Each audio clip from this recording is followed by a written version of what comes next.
الدورتين حدث هام كبير جدا سواء على الصعيد الداخلي في الصين أو حتى على الصعيد العالمي. قرارات مهمة جدا بتتاخد في الدورتين.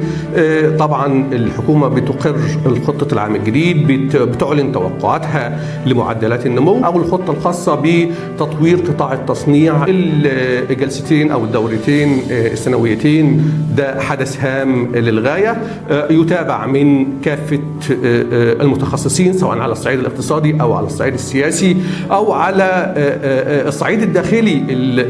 الدورتين بما أن الصين قوة إقليمية كبرى وقوة عالمية كبرى. Chinese economy has done well, has recovered significantly. China continues to open up because China has realized that the policy of reform and opening up is the future of China. So this year's TRUST session will be an important one, not only for China, but for the rest of the world.